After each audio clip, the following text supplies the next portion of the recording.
중국 어선들의 선 넘은 횡포로 인해 대한민국의 시름이 깊어져만 가고 있다. 중국 어선들이 태극기를 달고 전 세계를 활보하고 다니기도 하는데 대한민국 해경 측에서는 수차례 경고했음에도 불구하고 중국의 노략질이 줄기는커녕 점점 더 그 규모를 더해가고 있다. 이 와중에 청와대 게시판에 올라온 청원글들이 눈길을 모으고 있다. 바로 불법 중국 어선에 실탄을 쏴서 다시는 우리 해역에 못 들어오게 하라는 다소 과격해 보이는 주장이다.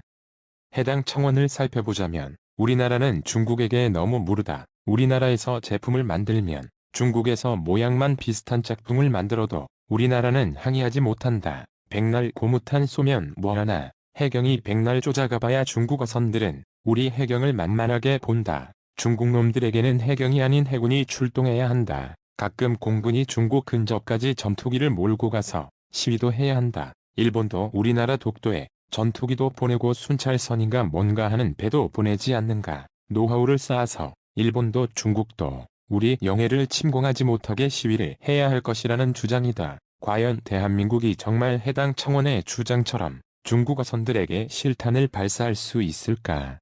여기에 더해 중국 항공모함과 초계기 등이 서해 중간선 넘어 배타적 경제수역 중첩구역을 오가며 이어도를 놓고 갈등 상황까지 촉발되고 있다. 중국과 한국의 해상 갈등에 대해 자세히 알아보자. 지난 몇 년간 끊임없이 대한민국의 영해를 탐해온 중국 어선들은 코로나19로 인해 단속이 느슨해진 틈을 타 서해안 지역을 점령해가고 있다. 실제로 중국 어선의 불법 남획이 늘어나는 상황으로 인해 국내 어선의 생산량이 줄었고 수산물 가격이 올라 소비자 피해도 가시화되고 있다. 해양수산부에 따르면 지난해 서해에서 납포하거나 퇴거 조치한 중국 어선 수가 4,438척에 달한 것으로 집계되었다. 이는 2019년 953척보다 무려 4.7배 많은 수치며 심지어 2018년 338척보다는 13.1배 증가했다. 특히나 우려되는 생물을 살펴보자면 쭈꾸미, 꽃게가 비상사태를 맞았다.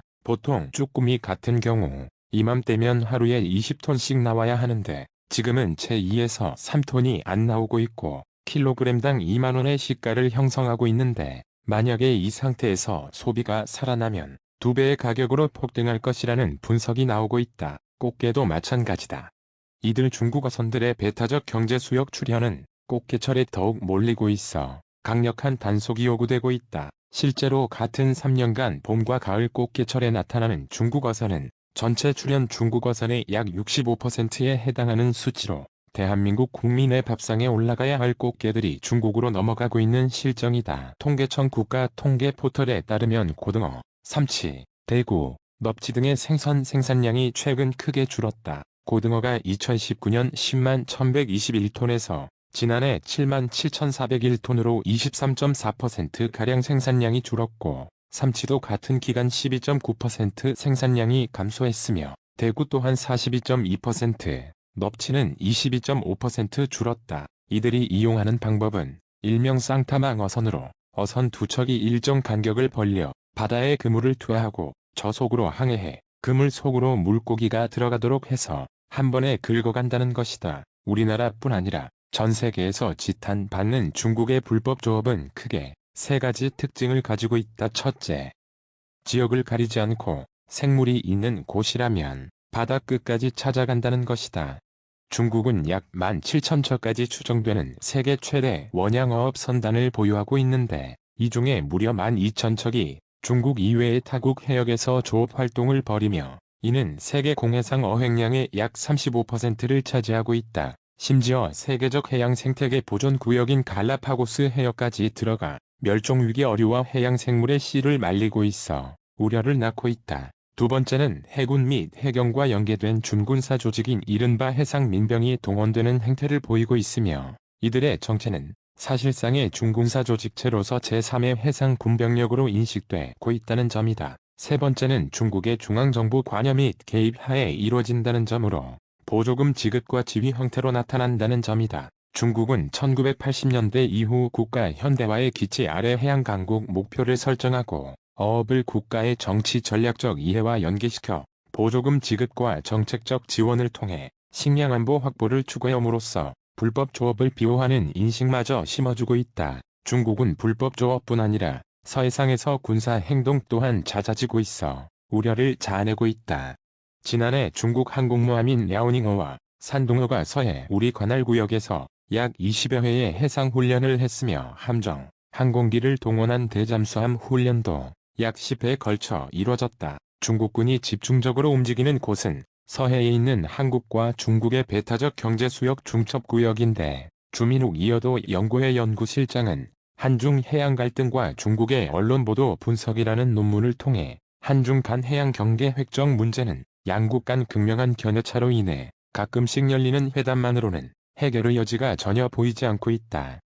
이어도 해역을 둘러싸고 중국과 한국의 입장이 첨예하게 대립하고 있다는 분석을 내놓기도 했다. 대한민국에서는 중국과의 갈등을 줄이고자 하는 방편으로 양국 군사 당국 간 직통전화 한 라인을 추가로 개설하기로 했다. 국방부에 따르면 김상진 국방부 국제정책관과 측어웨이 협력판공실 주임은 한중해 공군 간 직통전화 양해각서 개정안에 서명했다. 국방부는 한중 군사 당국 간 소통을 강화해 공중 해상에서 우발적 충돌을 예방하고 군사적 신뢰를 한 단계 높일 수 있을 것이라며 한반도를 포함한 영내 긴장 완화와 평화 정착에도 기여할 것이라고 말했다. 일단 대화로 사태를 풀어가야겠지만 이야기를 나눠봤음에도 불구하고 우리 해역으로 들어와 불법어업 행위를 하고 군사훈련을 한다면 그때는 대한민국도 가만히 있을 수 없다. 그럼 어떤 조치를 취할 수 있을까? 일단 다른 나라의 예를 들어보자면 어족 자원을 빼앗기는 국가들은 군사작전 수준의 강경한 대응에 나서고 있다. 중국과 어업권 분쟁을 겪었던 인도네시아는 남중국해 인근 나투나 제도에 F-16 전투기 5대를 배치했으며 베트남도 불법 조업 등을 단속하는 수산자원감시대 소속 선박의 기관총, 고사총 등의 무기류를 탑재했다는 보도가 나온 바 있다. 아르헨티나 해군은 불법 조업 단속에 강력히 저항하는 중국 저인망 어선에 총격을 가해 격침했고 일부 국가들은 중국 어선 등의 무허가 조업에 대해 수십억에서 수백억 원 수준의 벌금 폭탄으로 대응하고 있다. 우리나라도 공용화기를 사용했던 사례가 있다. 지난 2016년 대한민국 해경은 불법 조업을 하던 중국 어선에 처음으로 공용화기를 발포했다. 중부해양경비안전본부는 소청도 남서쪽 90km 서해 특정 해역을 침범해 집단으로 불법 조업하던 중국 어선군을 발견하고 압송을 시도하던 과정에서 중국 어선 30여 척이 해경 함정을 위협하면서 집단으로 저항하자 M60 기관총으로 670여 발을 발사한 사례가 있다. 당시 현장에는 3,000톤급 경비함 2척, 1,500톤급 경비함 1척, 1,000톤급 경비함 2척 등 중부해경 기동전단 5척이 있었고 이 가운데 4척이 일제히 배를 향해 사격을 가했다. 지난 2017년 2월 16일에도 가거도 남서쪽 74km 해상에서 선체에 철망과 쇠창살을 설치한 중국 어선 30여 척을 단속하던 도중 납포된 어선을 탈취하려던 중국 어선들을 향해 M60 공용화기 900여 발을 발사했고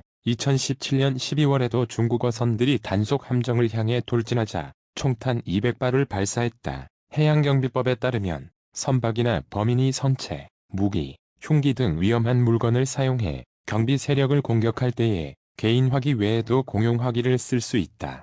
또 2017년부터 개정법이 시행되면서 경비 세력을 공격하려는 경우 3회 이상의 정선, 이동명령에 따르지 아니하고 경비 세력에게 집단으로 위해를 끼치거나 끼치려는 경우에도 공용화기를 사용할 수 있다. 올해도 대한민국에서는 중국 불법 어선을 대비해 준비하고 있다. 서해 5도 특별경비단 관계자는 불법 조업을 철저히 단속해 조업 질서를 확립하겠다며 퇴거 위주의 단속을 하지만 필요한 경우 방역 지침을 준수해 불법 외국 어선을 납포하겠다는 포부를 밝혔다. 권리는 그것을 지킬 용기가 있는 자에게만 주어진다. 로저 볼드윈의 명언이다. 지금 대한민국은 국토와 영해에 있는 모든 것을 지킬 권리가 있다. 그리고 이 권리를 위해 조금 더 용기를 내야 할 시점이라고 생각한다.